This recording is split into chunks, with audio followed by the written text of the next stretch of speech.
All right. My first guest, a talented actor, comedian, good friend of this show. He wouldn't be here because we make fun of him every night. He'll be performing at the Mirage Hotel, my favorite comedy room in Vegas, this weekend, September 15th and 16th. Very funny man, David Spade, ladies and gentlemen.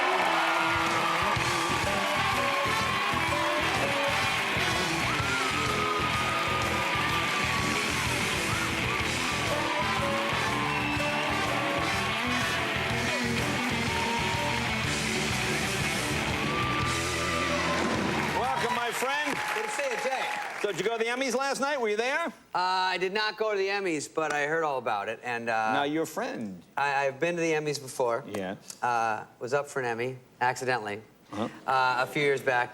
The worst thing about it, Jay, is if you are up for it and you don't win, like I did not. Yeah. I was sitting there, and then I'm sweating, you know, for 5 hours. And then they go, and the winner is David Hyde Pierce. And I think I was more up than down, so I just stood up like I was stretching. Hey, good for you, dude. Kick ass up there. Wow, 5 hours, I'm gonna hit Del Taco. Yeah, it was stupid, so that's the hardest part. Now, I wanted to jump the gun because I want to get to something. I saw your friend, the beautiful Heather Locklear, was at the Emmys. But... She was at the Emmys. Yeah. I saw that on TV. Yeah. Yeah, now, what happened? Now, you're the boy toy. What happened there? I don't know if I'm that, but I do appreciate that, and whenever I get to see the show, you're doing some joke about me in the monologue. It's always fun. Now, something, I may have mentioned it once. I may have, in an offhanded remark. Really? Because my VCR says different. Roll it! We have, Heather Locklear had her Richie Sambora tattoo removed from her ankle and replaced with a tattoo of her new boyfriend, David Spade. Yeah. And here's the cool part. The tattoo of David Spade on her leg, it's actual size. Heather Locklear getting her own show on NBC. It will be based on her real life, going from being married to Richie Sambora to dating David Spade. It's called Just Shoot Me. I believe it. Apparently, David was leaving Heather's home early this morning. Yeah, quite early, about 6 o'clock. And paparazzi caught him leaving the house. Show those photos. You know, there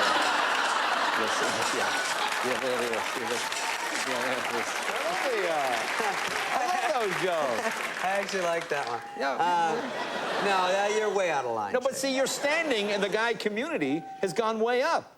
Because up to this point, you were just, you know, dating the cashier from the mini mart. Now, now you've got a real beautiful woman. But we are friends, and we were actually out on the beach this week, and I saw a picture of us in a magazine, and they always assume we're more than friends, but if you see the picture, you can tell we're just friends. Let's see the picture. No, that looks like... Well, no, we were playing football. Where's the other one? Show the other one. They're just walking. Now, I have friends out there all the time, but they don't take pictures of that. I had a friend out there, Kevin, 2 days before this, show that picture. Oh, yeah. I don't. And no one... There's nothing romantic Actually, with him that was either. in another magazine. Probably one of the ones you don't get. Brokeback Weekly. It's... Now, did she give you this little QVC thing right here? She did give me that. Oh, gee, is that actually from her? Yeah. Ooh, this is the closest I'll ever get. I had a birthday, This is close I'll ever Jay. get to touching Heather Locklear. Let me see that. My birthday, but I appreciate the Jay Leno mug I got from you. Yeah. Sorry. Well, now, what are your intentions? Are you serious with this young woman? Fill me in. Sir, we have other things to talk about. No, but this is what people want to hear. This is what you want to know. We'll go to a commercial, and I'll tell you the whole story. Well, let me ask you, now let's lead up to this, because obviously you don't get a woman like Heather Locklear unless you're a man of infinite experience. Well, in high school? I was not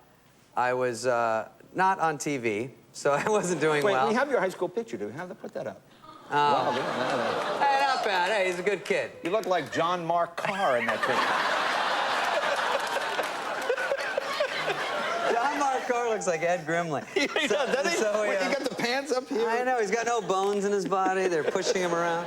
So, I remember, I will tell you a horror story, that when I was in high school and I had the crush on this girl for a year and we went to the prom, I asked her finally at the end of the year if we go to the prom. She said, yeah. And then I go to pick her up. It's 120. I've got my tux on. I'm knocking on her door.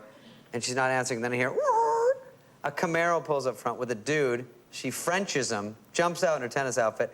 Is that tonight? Runs in, takes a shower, and no, I still want to go, I still want to go. And then we go to dinner. I thought she was single. She has like boyfriend Tourette's. I hear like, my boyfriend goes to restaurants, my boyfriend eats food. And so I already know it's horrible. And then the theme of the prom was Stairway to Heaven. Right. So I think maybe my shot will be during the slow dance at the end when they play it. So we get up to slow dance, and I go in for the kill. But it's not a totally slow song. So it's like, there's a lady ashore, and as we wind on down the road, and she's buying stuff. It didn't work out, Jay. Really? She's like, my dude's picking me up at 12. I got to cruise. Oh, well, I'm sorry to hear that. Well, I had no idea this is so traumatic. No, we'll it's find traumatic. out more about the trauma in your life. Yeah, more please. with David right after this. Oh. Talking with boy toy David Spade. Yeah. No, you can't tell me it. That's got to make you feel pretty good. No, See, I feel- guys know that you're dating Heather Locklear. Yeah, and the paparazzi is costing me a fortune, but it's worth it. Yeah, okay. Yeah, but you never had that. You never had them following you before, the paparazzi, right? No. They follow me when it's... Their job is basically to make your life a little worse. So if you're doing something embarrassing or something horrible, then they will take a picture of it. Anything you don't want them to know. Right. That's when they make their money. So where I live in Malibu, they hop a fence and they just sit there, and Charlize Theron lives down there, and they try to get her whenever, and they try to get any trouble, they're there. Oh, yeah. So that's great. So good for them. Have you It's a been great back job. home? Been back home to Arizona? I go to Arizona and I see my lovely mother, Yeah. who is moving now, and she always, that's 10 calls a day. Yeah. Davey, I'm gonna move, call me back. So she usually calls me with like trivial things. Davey, Britney Spears, is she getting a divorce? Call me. I don't even know what she's talking about. So she goes, I'm moving, and I go to her house and to try to help her figure it out, and she has like too much stuff in her house. Right. You know, I don't know if you know moms. She can't get rid of anything. I'm like, do you need this welding mask? She's like, you never know, you never know.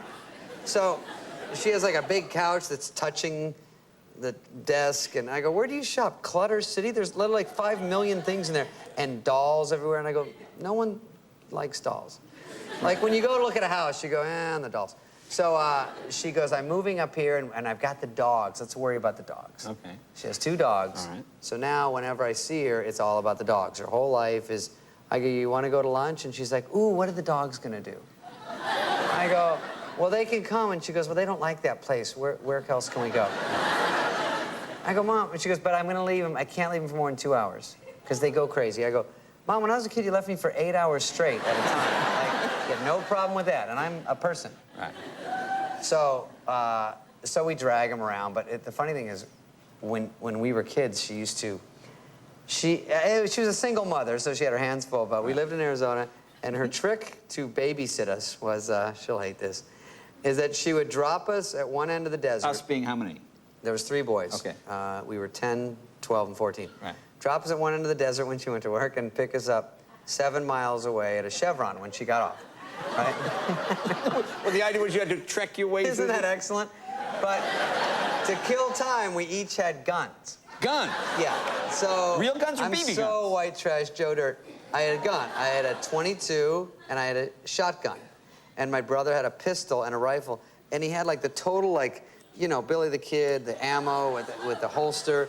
And we had a lunch, and we had Bactine in case anyone shot each other. Right. So, Yeah. Well, Bactine is good. You know, Yeah. you don't want to use it. Just dab it on so for a there's bunch. no infection. And we just be like, yeehaw, blam, blam, blam. Probably unsafe. I don't know how that would fly in today's world. And they will probably take me away from her after the show airs. What? And then my stepdad, she got remarried, and my stepdad was a bit of a boozer in the old days. And he came home from work once, and we had caught a rattlesnake, because we used to keep him in my brother's room. Right. White trash alert. And he had a rattlesnake. He had 5 of them, so we got a new one. So we were in the driveway trying to catch it and to put it with 2 tennis rackets. This is how you do it for all you people. You don't need to go online, I'll tell you. You take 2 tennis rackets and you squeeze them by the neck, and then you put it in a milk carton. Right. Well, we're out there floundering with this, and my stepdad comes home wasted, and he goes, what are you guys trying to do? We go, we got to get in there. Well, you just pick it up, and put it in. And of course, when he picks it up, it bites him on the hand. He sticks it in. And then he goes, well, I'm going to go take a nap. I go, I bet you will. And so he goes on the couch, and we all go like this, and we look in there, all three of our heads, and he's literally swollen and purple like the Michelin Man. Wow. In maybe 15 minutes, he's like, so we drove him into work, and We took him to work. Well, that's the best place. well, he had to finish his shift. Take him to work. Don't go to the hospital. Take him to work. That's important. So that didn't work out too good. Well, that is a lovely story. Yeah, that's Thank you. great. Listen, don't ask. You don't want to know about the Joe Dirt world. Now you're heading to Vegas. Heading to Vegas, Doing playing the the Mirage. Mirage. We do that. You do it too, and it's I fun. love that room. I went over to the MGM once. I don't know if you've been there. And Yeah. It's maybe the largest hotel out there. Yeah. The funny thing is, it's not always good to be there because I was in room like 55,782, and I could never find it. And you know, like I'm leaving the bar, and you can never get people to come with you because you're like, hey, come to my room. I'm in 48,600,890. Yeah, you leave the bar, you go to the 4th elevator, you zip up. There's a bit of a catwalk. Then you get on the shuttle, and you go across. One more elevator, down the hallway a mile. Boop, bop, beep. There's a code, and zip, zip, zip. Cul-de-sac. I'm right there. Yeah. Yes. Well, good. So you're in the the 15th, the 16th Yeah, September. I'm on Labor Day weekend, then back 15th, 16th. Do it all the time. A lot of fun. Always a pleasure, my Yeah, friend. good to see you, buddy. David Spade, be right back with